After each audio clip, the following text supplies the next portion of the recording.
ગાંધીનગરમાંથી કે જ્યાં મધુર ડેરીની ચૂંટણી પહેલા રાજકારણ ગરમાયું। દૂધ ઉત્પાદક મંડળીઓ દ્વારા ચૂંટણી અંગે વિરોધ દર્શાવાયો। ડિરેક્ટરોએ ચેરમેન શંકર રાણા વિરુદ્ધ મુખ્યપ્રધાનને રજૂઆત કરી।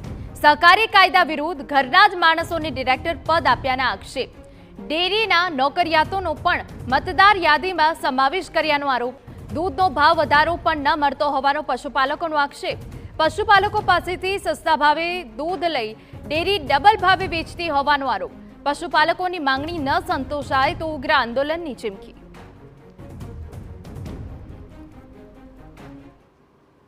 જે પણ ડેરીમાં ચેરમેન હોય એ તો નોકરી કરી શકતો હોય, મધુર ડેરીમાં એ બેઠા બેઠા પગાર લેતો હોય, એના વોટરો અંદર લીધેલા છે।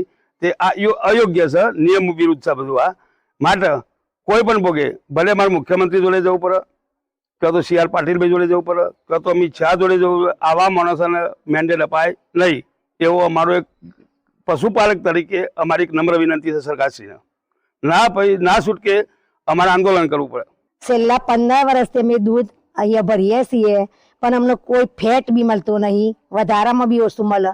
અમારું દૂધ બહાર મોંઘું મળે, અમારું દૂધ સસ્તું ભરવાનું। પાપડી મોંઘી, ઘાસ મોંઘું થઈ ગયું, તો મહેનત કરીને મારી વ્યર્થ જાય છે ને। એટલે મારી એક નમ્ર વિનંતી છે કે મારું દૂધ તમે ડબલ ભાવે મને આપો છો,